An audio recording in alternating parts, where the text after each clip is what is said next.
Men going through life together. It's much needed in the world. I used to think men only spoke honest with each other when they were leaning against a pickup truck. But apparently it's happening in Manhattan and Winston-Salem and all over. Hearing your stories reminded me of something my son used to say when he was young. One of my boys had this odd way of saying something that was perfectly clear, but he never said it the way everybody else said it. So when we were getting ready to go somewhere as a family, he would, instead of saying, "Are we all going?" he would say, "Are we going with our each others?" You guys are going through life with your each others. I'm a pilot. Recreationally, I've been flying airplanes for 40 years, and I've come to realize that flying is not as difficult as life. And it's not as dangerous as life. Here's what I mean. A colleague and dear friend of mine that I'd worked with for 21 years said goodbye to me on a Thursday night. I said, "Have a good weekend, Bob. I'll see you Monday." Saturday night, his wife called me and said that he died in his sleep. My mom stopped by my house as a vibrant 71-year-old, looking forward to her next trip to Europe. And she talked to me about me building a simple building on our lake property where she could write her memoirs. I hugged her and said goodbye, and I never saw my mom again. My kids have said they hate me. I've had couples in my office as a psychologist that loved each other and decided right in front of me to get divorced. I've been in car accidents. I've been rejected and dismissed for one of my greatest accomplishments. I've had 2 bouts of clinical depression. One was so severe I couldn't stand up. I had a friend fall off a mountain and die. I watched my daughter weep because she had a friend that also fell off a mountain and died. I've seen the struggle of alcohol and drugs take from me people that I loved. I spent 8 years of my life caring for my elderly parents and in-laws, changing their sheets in the middle of the night, helping them to the toilet. I wake up many mornings in fear, mornings where fear is the first emotion of the day. I've lied more times than I want to admit to myself or to others. And the first time I talked to James, I was standing in the neonatal intensive care next to my grandson, wondering if he would ever see and wondering why he intermittently quit breathing. And for all this, and this is the truth, I've lived a blessed life. Because we forget the nature of life, life often feels unfair, and we often forget to teach it to our kids. Raising life-ready kids is a different way to think about parenting. And for those of us without kids at home, it's a different way to think about our mature selves. With the limited time I have this morning, I'm going to touch on a few things, and I'll go into some things deeper in a breakout session. You know, people always talk about the meaning of life, and at my age, I wonder how much I even know about the meaning of life. But what I know a lot about is the nature of life. And the most efficient way to teach the nature of life to kids, because that's what I've been doing for decades. Part of the nature of life is that it is often harsh, and it is from that harshness that our strength emerges. In the short time I have this morning, here are some things that will help you get ready for this amazing thing called life. Number 1, tell the truth. And before that, tell the truth to yourself. And before that, don't be afraid of the truth. We have become masters at not telling ourselves the truth. You've heard the term blind spot or shadow. What those are terms that describe what we don't want to look at, or what we can't look at, or that we can't see, or what we wish wasn't true. If we're afraid to hear these things from people, if we're afraid of the truth, people that love us will sense that, and they'll be afraid to tell us the truth. We have to believe that an honest look at ourselves will bring freedom and peace into our lives. Life becomes an intimidating road when we can't accurately assess the person in the mirror, and we need feedback from others to accomplish that. We also need to tell our kids the truth. Kids feel safer when there's an adult in their life that's willing to take a risk and tell them the truth in love. As a society, we become so concerned with kids' feelings. We don't want to hurt their feelings, so we don't tell them the truth. And we forget that kids are trying to figure out how this life works. Whether it's from a scraped knee or a lost assignment, kids are trying to calibrate life.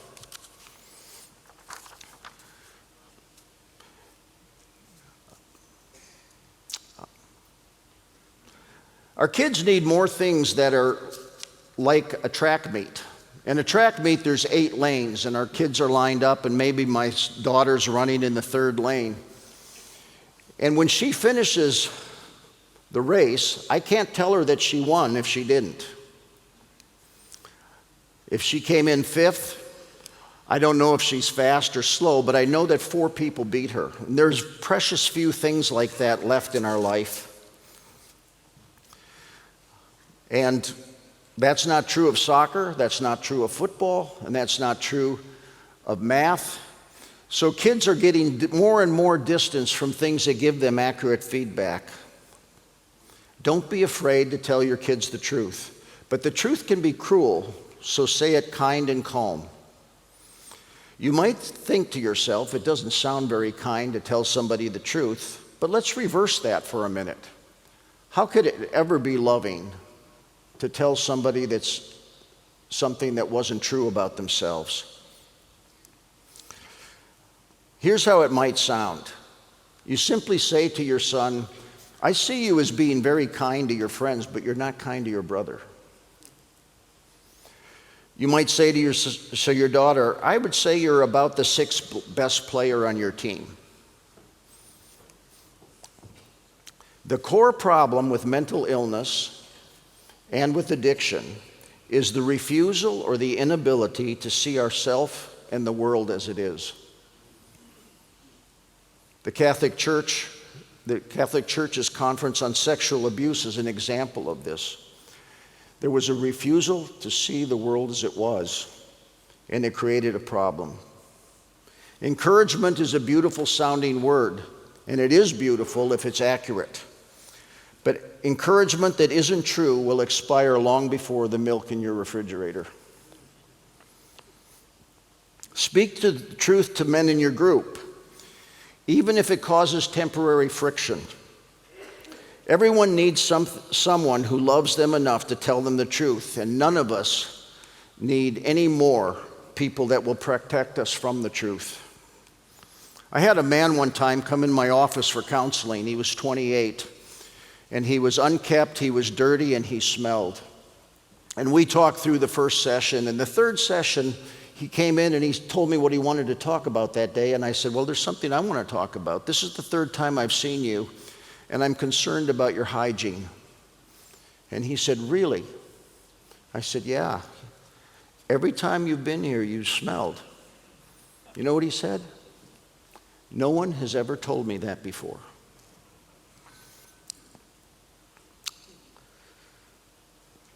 Part of telling the truth is showing our kids the conflict between a mom and a dad.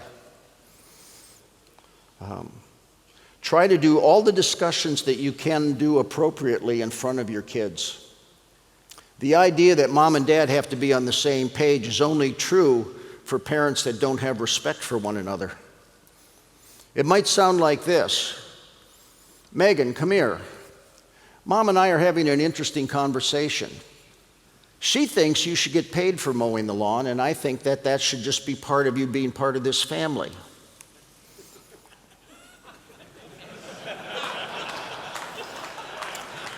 Actually, this will help your kids when they're married 20 years later. Because right now, young people that I counsel are afraid of conflict because they've never seen respectful conflict. And if you grow up in a house like that, it won't scare you when you have a different opinion. But I want to help you quick with the wording on that. This is how I recommend that would be said. Your mom has a different wisdom than I have. I'm not sure which of us is right, but you get the benefit of growing up with two different perspectives, and that will help you in the future. Number 2, interpret life for your child. Young kids don't know how afraid they should be of a tornado. They don't look at a tornado and decide how afraid they should be. They look at their parents' eyes and hear their voice. And from that, they determine the risk of the tornado. And they do that with all kinds of things. Kids are constantly looking to see how life works. It still shocks me how much kids want to be ready for life. They want a bank account, but even more, they need to know how to calibrate the events of life. My daughter, who's very strong and stoic, came home from high school one day, and very uncharacteristically, she had blotchy eyes like she'd been crying. And I said, Kellen, what's wrong? And she said, Miss Swanson, my math teacher, accused me of cheating on a calculus test, and she gave me detention. And Dad, I did not cheat. I said, well, why did she think you cheat? She said she saw me looking at another student's paper. I didn't look at her paper, I was just thinking. Plus, you can't cheat in calculus, you have to show your work. I got up, put my arm around her, and I said, honey, you can't be a full-fledged adult until you've been accused of something you didn't do. And you checked that box today. Now, the surprising part of that story is how it ended. She went and sat on the couch, dried her tears, and I'll never forget what she said.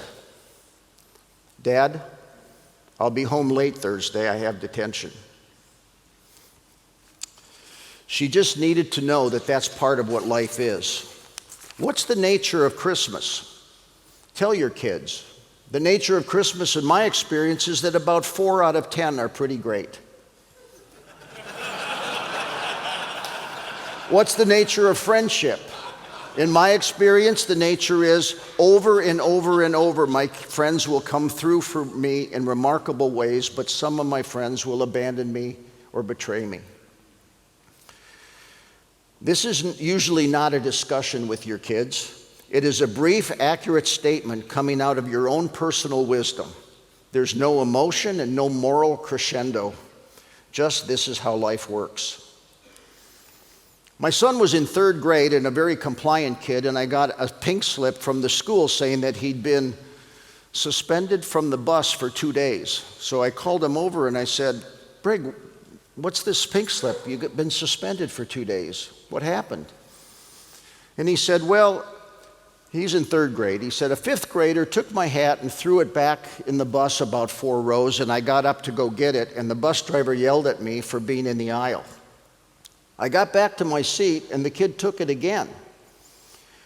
I got it back, and I stuck it under my arm, and the 3rd time he reached around, pulled the hat out from my arm, and I turned around and said, stop it, and he spit in my face, so I punched him. So I'm listening to this story, and I turned to him and I said, well, the school did what it had to do. The school can't have people punching one another. And the bus driver did what he had to do because he can't have kids running in the aisle. And you did what you had to do, punch the kid in the face, because you can't let a 5th grader spit on you. So the nature of life is that it often works out if everybody does what they need to do.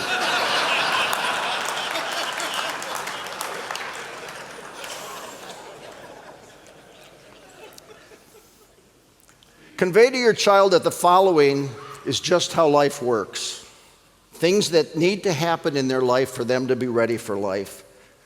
Not being invited to a birthday party, experiencing the death of a pet, working hard on a paper and getting a bad grade, being told that they didn't make a team or that camp was full, having the flu over Christmas, getting fired from a job. I've been counseling for almost 4 decades, and I still don't know if getting fired is a good thing or a bad thing for a kid. Some of the things we're trying to protect our kids from are the very things they need to experience. 3, teach your kid the importance of probability. Most kids I know are probability ignorant. My kids are grown now, and they've come back and told me that probability is one of the most important things that they learn growing up. You cannot be wise or understand life without an awareness of probability. Everything's related to probability. What are the chances of getting into the university I want if I play 3 hours of video games a day? What are the chances of getting a promotion for you guys if I work from home or if I work from the office? What are the chances I'll make a bad decision if I go to a trade show in Las Vegas versus staying with my brother-in-law in Atlanta? What are the chances of a heart attack if I take Crestor? We tend to think that anything's possible. Anything is possible, but there's probability involved. What are the chances that I'll be my best self if I hang out with these guys versus those guys? What are the chances that I'll grow if I stay involved in NCS? You think probability isn't important? If you have a daughter, there are about 500,000 sexual assaults a year in this country. Knowing the probability of what situation to get in is crucial. Let life teach your kids the lessons of life. This is really important. I'm going to go through this fast, but data shows us we learn 8 times more from primary events than from secondary events.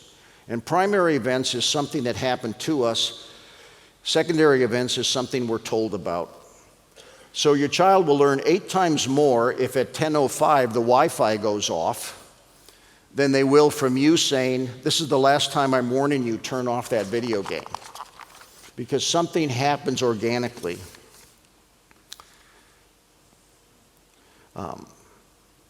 It's very powerful for a kid, rather than me saying to my son, "Give me your phone, I saw you were up texting in the middle of the night," than to just have T-Mobile shut his phone off while he's in school. The 5th thing about life is make good choices pay off. This is one of the biggest problems I see in America. I could have 2 identical twins come in my office, and one's making mostly good choices and one's making mostly bad choices, and their lives are pretty much the same. Our whole society has found a way to make good outcomes come out of bad decisions, and it's hurting our growth. It messes up our thinking. Make sure your kids have a good outcome when they make a good decision. And for you too, celebrate your good decisions. We don't do that enough.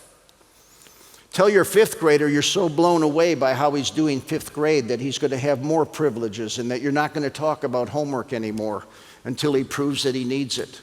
Give him that freedom. This is an important thing. I've longed for years to have a parent say, "I'm going to let you go to bed when you want, do your homework when you want, eat what you want, and I'm going to see how ready for adultness you are," instead of just parenting over and over and over again without even seeing the baseline of where our kids are functioning. And our kids will surprise us. So as I conclude here, the more you respect the nature of life, the less you will live in fear and denial. And when you're comfortable with the nature of life, you will find that you can handle it. Teach your children the nature of life so life doesn't surprise and stress them. For all our attempts to make life easier, as a culture, we've mostly just rearranged the struggle. We cannot escape the fact that seasons of life will break your heart and challenge your courage. Know this. The failures that we have with our struggles in life are what we did, good or bad, with that struggle, and it does not define us.